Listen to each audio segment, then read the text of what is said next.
तर आजच्या भागात आपण अवंतीची विदाई बघणार आहोत। अवंतीला तिच्या घरच्यांसाठी रडताना बघून तुमच्याही डोळ्यात अश्रू येतील। चला तर व्हिडिओला सुरुवात करूया।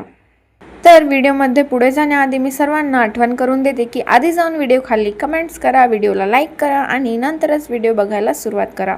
चला तर बघूया की आज काय होईल। हसत खेळत दोघांना चिडवत त्यांच्या मित्राचं सुद्धा जेवण झालं। लांबूनच अनुराधा हसली। जेवण झाल्यावर मेकअप आर्टिस्टनेही तिचा थोडासा मेकअप कमी केला आणि पेशवाई साडी सोडून सिंपल साडी नेसवून देत होती।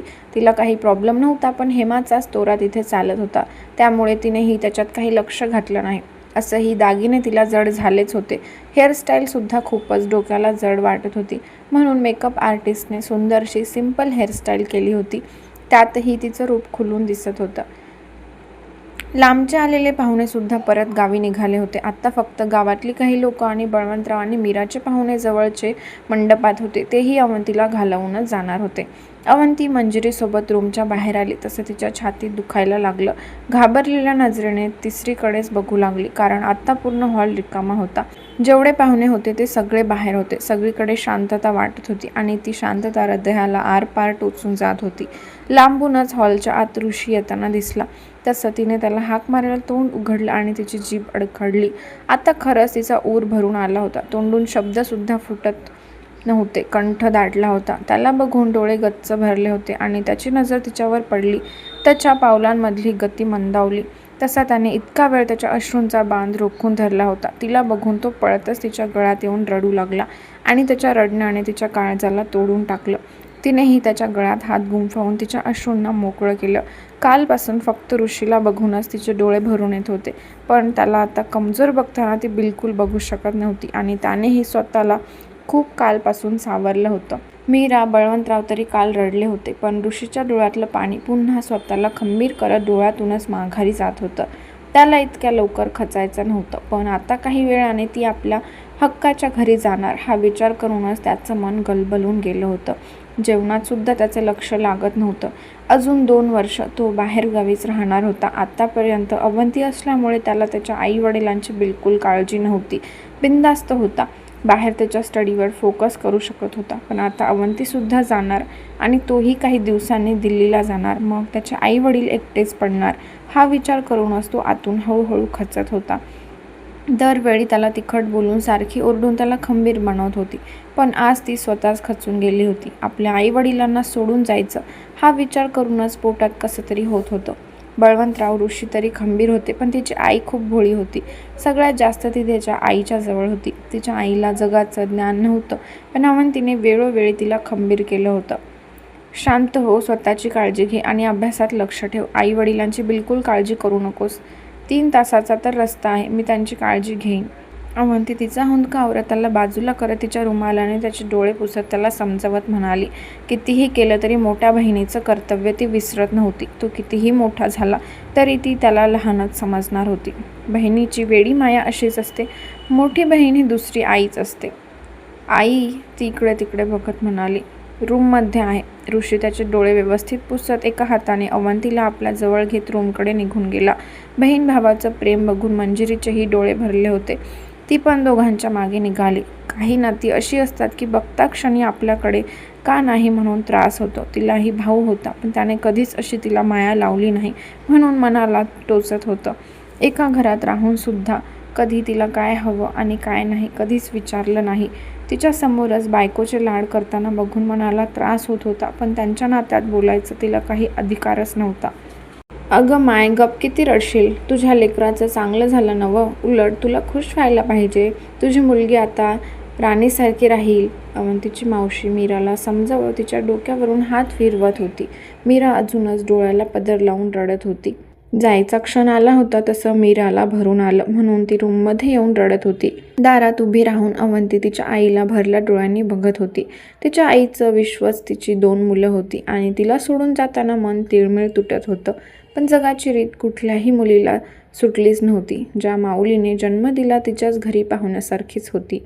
ऋषीने आपले डोळे घट्ट मिटून घेतले. समोर आपल्या आईला रडताना बघून त्याचा पुन्हा कंठ भरून आला होता. अवंती जड पावलांनी हळूहळू तिच्या आईजवळ आली. तसं मावशीची नजर तिच्यावर पडली आणि त्यांनीही डोळ्याला पदर लावला.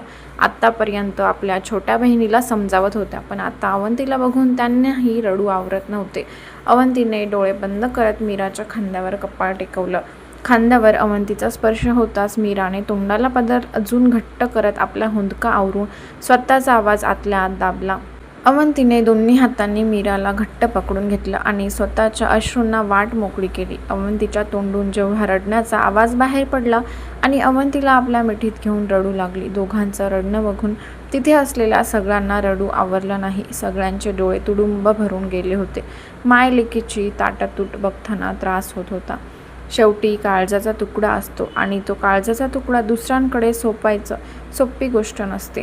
किती वेळ दोघीजणी एकमेकींच्या मिठीत रडत होत्या. रडल्याने आता कुठे दोघींना मन हलकं हलकं होत होतं. नाहीतर कालपासून जीव आतल्या आत कोंडला होता. आई, फक्त माझं लग्न झाले आहे. तुझ्यापासून मी वेगळी नाहीये. तुझ्यासोबत मी कायम असणार आहे. स्वतःची काळजी घे. आबाशी जास्त भांडण करू नकोस. कोण नसलं की तुझ्या. अवंती रडत रडत हसत म्हणाली. मी भांडते का? मीरा रडत चिडक्या स्वरात म्हणाली. तसं तिथे असलेले पाहुणे भोळ्या मीरावर हसू लागले. पोरी, संसाराकडे लक्ष द्या आता. आम्ही काय आहोतच. आम्हाला काय होत नसते बघ. तुझी आठवण येईल ग. मीरा तिचा चेहरा ओंजळीत घेत म्हणाली. अवंतीने तिला आणखी घट्ट कवटाळून घेतलं. मीराने तिच्या केसांवर ओठ टेकवले. चला आता, तुझ्या आबांना भेटून घे. जास्त रडू नगस. एवढं छान लढले माझं लेकरू. थांब, सारखी दुष्ट काढावी लागते बघ. मीरा तिचे डोळे हलके पुसत तिच्यावरून बोट कडाकडा मोडत म्हणाली. तिचं ऐकून थोडं का होईना अवंतीच्या चेहऱ्यावर हसू पसरलं. बळवंतरावांचं नाव ऐकल्यावर पुन्हा काळजाची धडधड दुप्पटपटीने वाढल्यासारखी वाटू लागली. आपल्या वडिलांच्या चित्रछायेखाली इतक्या वर्ष कसलंही दडपण न घेता आपण वाढलो.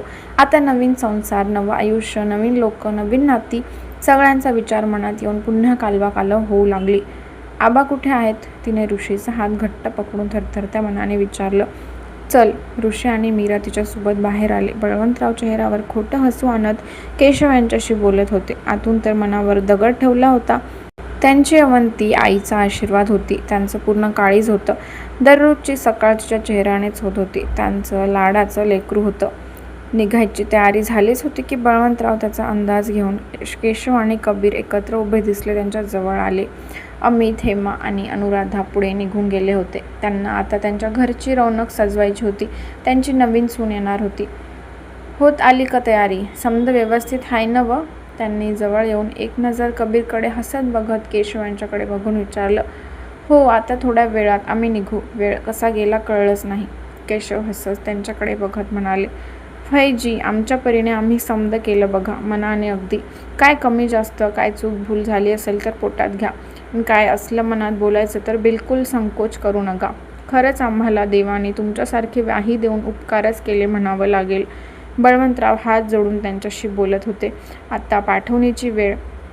त्यात सगळं कार्य निर्विघ्न पार पडलं म्हणून ऊर अगदी भरून आलं होतं. अहो सरपंच साहेब, असं काय हात जोडून कसं चालेल? तुम्हीच आमच्यावर उपकार केलेत. तुमची एवढी सुंदर आणि गुणी कन्या आम्हाला दान केलीत. आमच्या मुलाचा जावाई म्हणून स्वीकार केलात. ही खूप मोठी गोष्ट झाली आमच्यासाठी. आणि आपण आता व्याही झालो. हक्काने कधीही आपल्या लेकीला भेटायला, तिच्या घरी राहायला यायचं, तेही हक्काने. आम्हालाही तुमचा पाहुणचार करायची संधी मिळायला हवी की नाही? केशव त्यांचे हात पकडत विश्वासाने त्यांना समजवत म्हणाले. बळवंतराव त्यांच्याकडे भारावून बघत होते. एवढी प्रतिष्ठित व्यक्ती पण त्यांचं जमिनीशी जोडलेलं असणं, आपल्या मुलांना योग्य ते संस्कार देणं, अशा बऱ्याच गोष्टी त्यांच्या मनाला स्पर्शून गेल्या होत्या.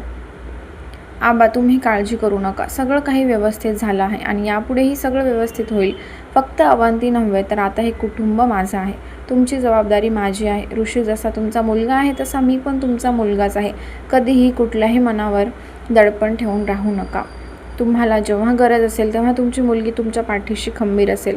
एवढंच सक्षम तुम्ही तिला बनवलेलं आहे. त्यामुळे अवंतीची काळजी बिलकुल करू नका. कबीर शांतपणे चेहऱ्यावर मंद स्मित ठेवत बळवंतरावांचे हात हातात घेत म्हणाला. बळवंतरावांना अजून भरून आलं. आबा, मागून अवंतीचा कातरलेला आवाज कानावर पडला. तसं त्यांचं काळीज धडधडायला लागलं. त्यांनी नजर उचलून तिला पाहिले. तसं इतका वेळा हसण्यामध्ये त्यांनी त्यांचे अश्रू दडून ठेवले ते लगेच बाहेर आले. एवढ्या नवसाने लेकीचं सुख मागितलं होतं. देवीने पण इच्छा पूर्ण केली आणि आता उद्यापासून ती आपल्यासमोर नसणार हा विचार करून त्यांच्या डोळ्यातलं पाणी गालावर आलं. तिने रडतच बळवंतरावांना मिठी मारली. त्यांनी त्यांचे डोळे पुसत तिच्या पाठीवरून हात फिरवत तिला शांत करू लागले. शांत हो. आतापर्यंत आमच्या सगळ्यांची काळजी तू घेतली. आता तुझ्या सासरकडली काळजी घे. आता तुझं नवीन घर आहे, तिथे तू सुखाने संसार कर. जावई आमच्याशिवाय आतापर्यंत जग बघितलं नव्हतं, म्हणून बाहेरच्या जगाची माहिती नाही. कधी तिच्याकडून काही चूक झाली तर तिच्या चुका पदरात घ्या. बळवंतराव अवंतीचा हात कबीरच्या हातात देत जड अंतकरणाने म्हणाले. दोघे गाडीत बसले. अजूनही तिच्या डोळ्यातल्या पाण्याला शांतता लाभली नव्हती. मीराला बघून अजून त्रास होत होता. ड्रायव्हिंग सीटवर ध्रुव आणि त्याच्या शेजारच्या सीटवर मंजिरी बसले. सगळ्यांचा निरोप घेऊन गाडी निघाली शहराकडे. संध्याकाळ झाली होती, पण आता आभाळ दाटून आलं होतं. अवंती खिडकीतून जाणाऱ्या रस्त्याला एकटक बघत होती, पण डोळ्यातलं पाणी मात्र थांबत नव्हतं. कबीर शांतपणे तिच्याकडे बघत होता. मंजिरी आणि ध्रुव देखील समोर बघत शांत बसले होते. पण अवंती कधी डोळे पुस, कधी नाक पुस, मुसूमुसू रडू सुरूच होतं. कबीरने दीर्घ श्वास घेतला आणि तिला एका हाताने आपल्या जवळ घेत आपल्या मिठीत कवटाळून घेतलं. तसे तिला अजूनच रडू येऊ लागलं. आपण इथेच राहायचं का? जेव्हा तुला वाटेल तेव्हा आपण जाऊ. तो हसत तिचे केस नीट करत म्हणाला. काही पण बोलता, ती वैतागून रुमालाने डोळे पुसत म्हणाली. तसं तू तिच्या कपाळावर ओठ टेकवतो. त्याचा मायेचा शांत स्पर्श होताच मन तिचं हळूहळू शांत होऊ लागले. तिने दोन्ही हातांचा विळखा त्याच्या भोवती घालत त्याच्या छातीवर डोकं ठेवून डोळे बंद करते. तसं तो गालात हसत तिच्या भोवती घट्ट मिठी मारतो. आजपासून दोघांचं आयुष्य एकमेकांशिवाय अपुरे असणार होते. आजपासून त्यांच्या सुंदरशा संसाराला सुरुवात होणार होती. नवीन स्वप्न डोळ्यात भरून दोघेही त्यांच्या घरी निघाले होते. चला आता आपण पण त्यांच्या मागे जाऊ. तर हा भाग इथे संपवते. तुम्हाला हा भाग कसा वाटला नक्की कमेंट करून सांगा. पुढच्या भागात आपण बघणार आहोत अवंती आणि कबीरच्या नवीन संसाराची सुरुवात कशी होईल.